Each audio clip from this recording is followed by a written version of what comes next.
Aí vocês vão aliar esse conhecimento dos livros novos e bater com os livros de Kardec. Por que vocês têm que ler sempre Kardec primeiro? Porque para você saber se o livro que vocês estão lendo tem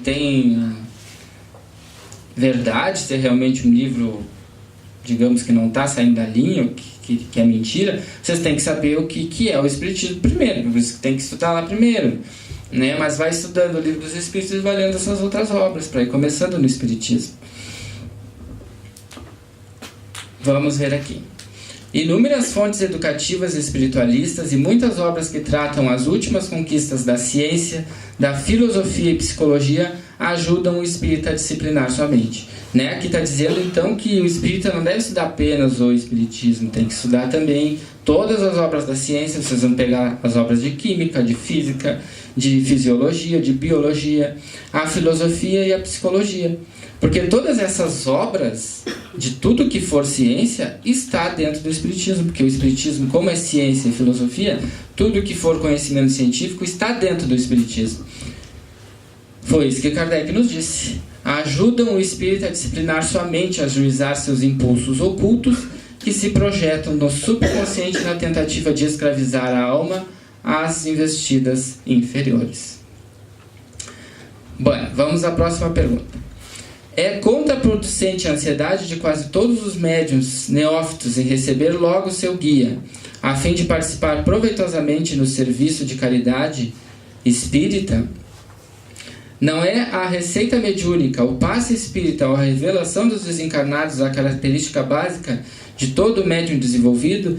Será que para tu seres o médium desenvolvido, então tu precisa saber fazer a receita espírita, dar passe e ainda ser médium de incorporação? Será que é isso o verdadeiro médium desenvolvido? Esclarecendo aqui para vocês. A receita mediúnica é um tipo de mediunidade de psicografia, gente, que tem médiuns receitistas, que se chama médiuns receitistas. Aí ele está ali sentadinho, aí o pessoal se inscreve para pegar a receita. Aí tem determinada doença, aí a pessoa vai lá e passa com o médium receitista, incorporado, e aí ele vai te dar uma receita médica de remédio, tá? E aí aconteceram muitos problemas, porque é como seria exercício legal da medicina. Então isso hoje está bem raro, dificilmente tu vê no centro espírita um médium receitista. Tá, além de receitar remédios alopáticos, receita remédios homeopáticos e também chás.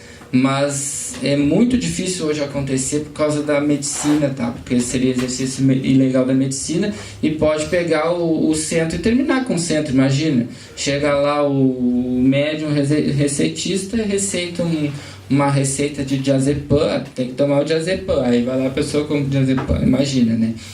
É uma coisa que hoje não se vê. Porque tudo depende, como é receita e tem nome de remédio, depende muito da acuidade da mediunidade daquela pessoa. Então é uma coisa que é bem difícil. E antigamente, como tinha muito mais médium inconsciente, então passava aquela mensagem completamente do espírito, ele não interferia muito na escrita do remédio, tu podia errar.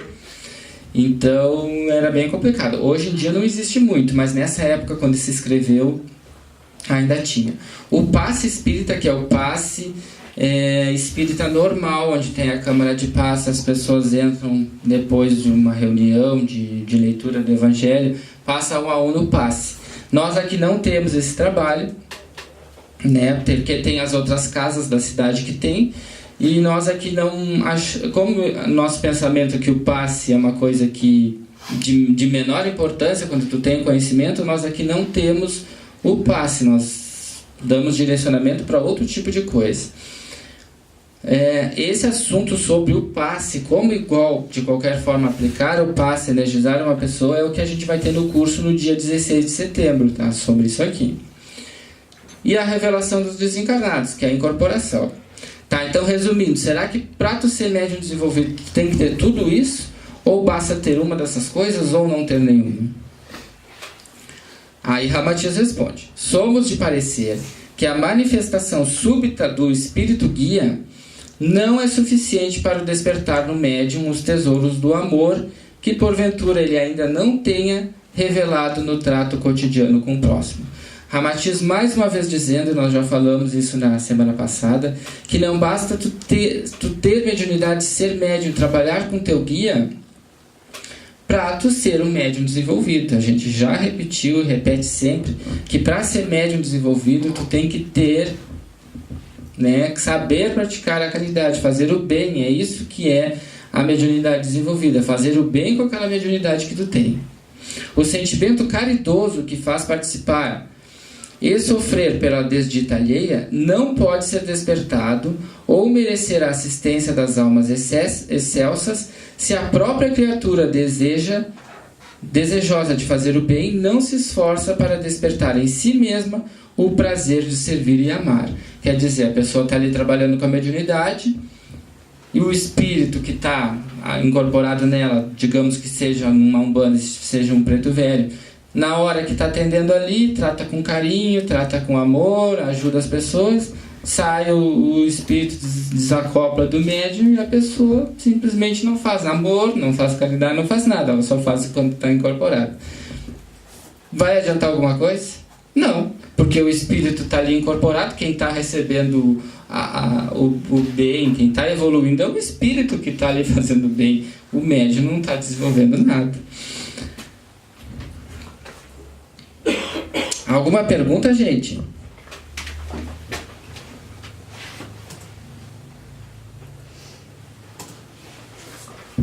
Agora aqui Ramatiz fala bem interessante sobre a caridade. Ó. A caridade, em sua essência absoluta, é a emoção estética amorosa da alma angelizada. É tu te emocionar com aquilo que tu está fazendo. É sensibilidade espiritual, fruto natural do grau evolutivo do ser, que então produz o bem pelo exercício espontâneo do próprio bem, fazer o bem pelo bem, sem esperar nada em troca. É isso que quer dizer a caridade. A caridade quer dizer tu te importar com aquilo que tu está fazendo, com as pessoas que tu está atendendo, com os espíritos que tu está atendendo. No momento que tu está tendo mediunismo, te mediunizando, fazendo qualquer coisa para alguém, mediunizado, para aparecer para os outros, isso não é caridade. Consequentemente, tu não está te desenvolvendo.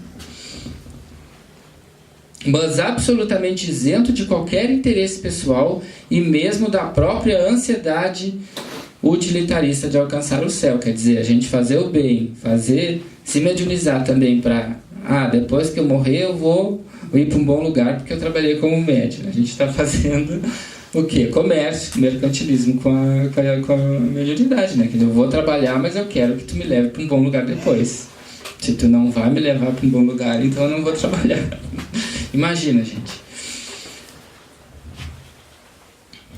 Então, Francisco de Assis, Vicente de Paula, Paulo de Tarso, Buda, Gandhi, o amado Jesus, assim como determinados apóstolos e cristãos massacrados, provaram realmente a grandiosidade do sentimento de caridade, pois não só viveram entregues ao serviço do amor ao próximo, como também se sacrificaram em holocausto heróico, sem qualquer preocupação com o lucro espiritual, sem preocupar com o que iam ganhar depois. Né?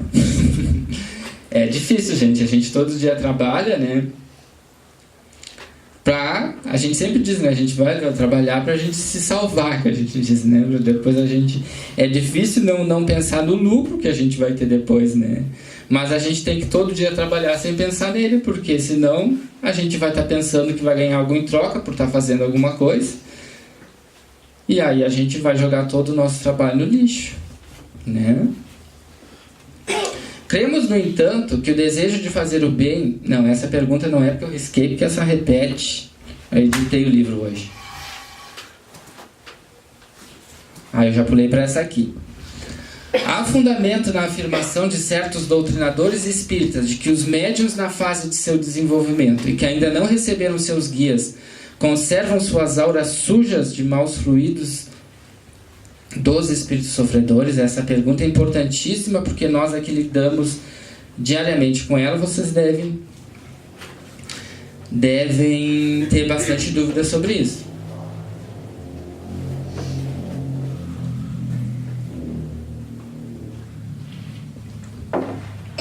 Porque assim, ó, a gente sempre acha que tu vai trabalhar no espiritismo, na Umbanda, tem que ter um guia. Então o guia tem que chegar. Se chegou algum espírito inferior, quer dizer que tu tá com problema e que tu é a pior pessoa porque o teu guia não chegou.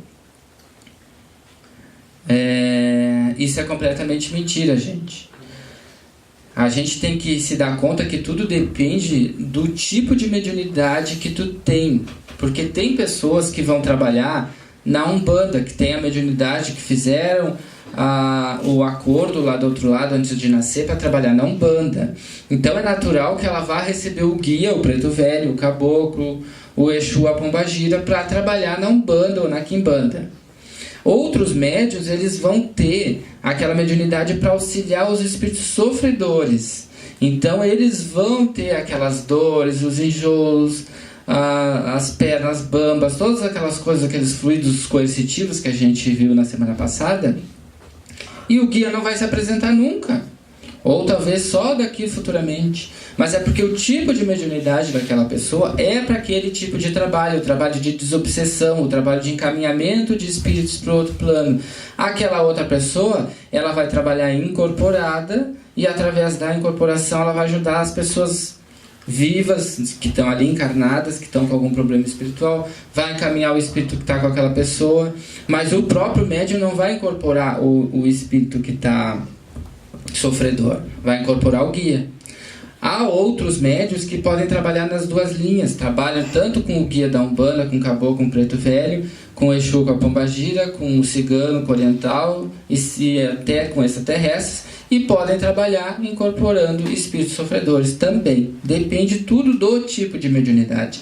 Então não quer dizer que tu estejas ali como pessoa que está sempre com algum acompanhamento espiritual e não sei o que tu sejas inferior ao médium trabalhador da Umbanda que trabalha apenas incorporado com caboclo, porque ele só sintoniza com espíritos bons e tu sintoniza com espíritos ruins, ou inferiores, ou doentes. Não é isso. Vocês tirem, se vocês pensavam dessa forma, esqueçam tudo isso. Depende do tipo de mediunidade, depende daquilo que vocês se propuseram antes de nascer.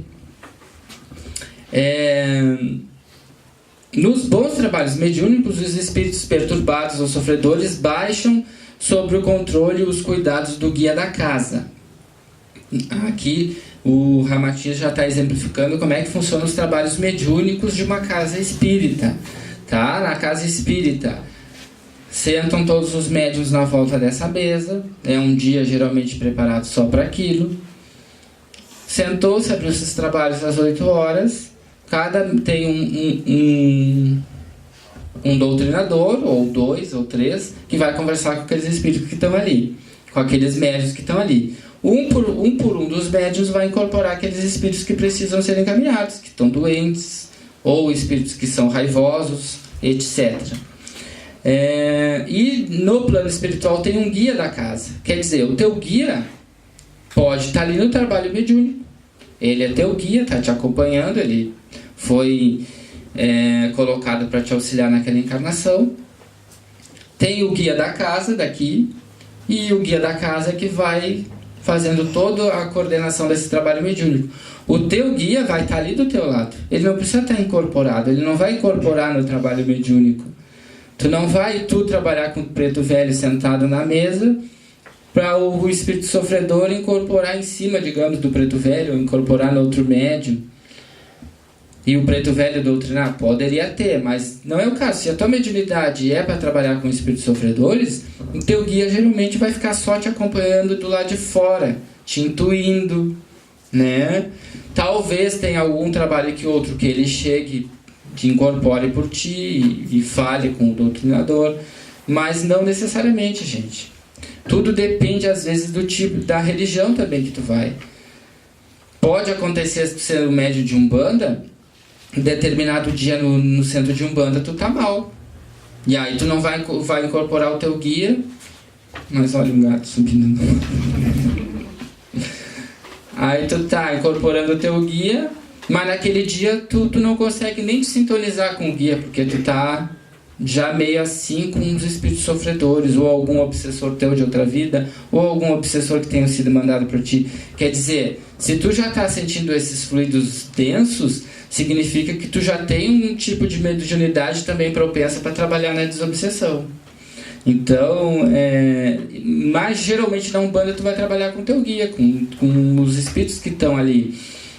Não só com o teu guia, como também com os outros espíritos que também foram enviados para trabalhar por ti, porque tu não tem um espírito só, tu tem um que é o mentor, que é aquele, é um só, mas tu tem vários espíritos que estão ali, que te auxiliam na tua encarnação. Então, se tu vai trabalhar na Umbanda, tu pode ter um preto velho, um caboclo, mais de um caboclo, mais de um preto velho, mais de um Exu, mais de um povo, e pode ter uma falange que vai trabalhar por ti. Tudo depende do caso, tudo depende do que foi acordado lá do outro lado. Já no Espiritismo, se tu vai trabalhar na mesa mediúnica, dificilmente o teu guia vai estar ali todos. Por que não está? Porque se tu tem um trabalho, por exemplo, hoje que é terça-feira, um trabalho que começa às 8 horas, às 9 horas, e naquele tempo 10 espíritos é o tempo que tem para encaminhar 10 espíritos para ajudar eles para o plano espiritual.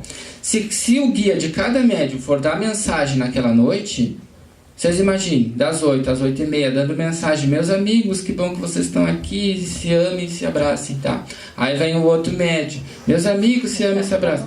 Vai sobrar meia hora vai dar para 4, 5 espíritos serem encaminhados para o plano espiritual. Ou seja, vocês não fizeram o trabalho, né? Os espíritos mentores, num trabalho de mediúnico, eles sabem a hora. Eles vão chegar se for estritamente necessário. Então, dificilmente no trabalho mediúnico tu vai ter a primeira comunicação de um mentor da casa.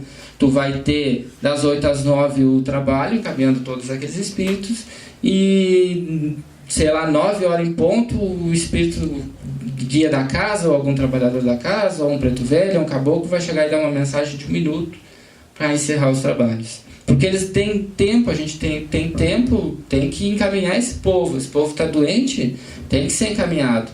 Os espíritos bons, eles estão aí, já estão bem, já estão ali para nos auxiliar, estão nos intuindo, eles não vão querer ocupar esse tempo. Mas tudo é muito relativo, gente, depende da casa, depende da religião, depende do tipo de trabalho que a gente está. A gente pode estar num trabalho de desobsessão, que é exclusivamente para encaminhar os espíritos, mas pode estar num dia de trabalho de Umbanda, e nesse dia de trabalho de Umbanda a gente vai estar incorporado com os guias da Umbanda, mas daqui a pouco vai ter uma pessoa que vai estar na assistência, que vai estar mal, que vai estar precisando, aí tu vai encaminhar aquele espírito que está precisando, já vai ter um trabalho tanto de desobsessão quanto de Umbanda naquele dia, que acontece muito nas sessões de Umbanda, né? Sempre vocês veem as pessoas que às vezes passam mal nas reuniões de Umbanda. Às vezes não é porque estão com um guia ali, que não estão conseguindo se mediunizar com guia. Às vezes é o próprio obsessor que está ali com ela. Vamos ver se a gente consegue terminar essa resposta aqui. Então, olha só, os cuidados do guia da casa. E quando se retiram do equipo mediúnico, se retiram do corpo físico do médium, daquele acoplamento,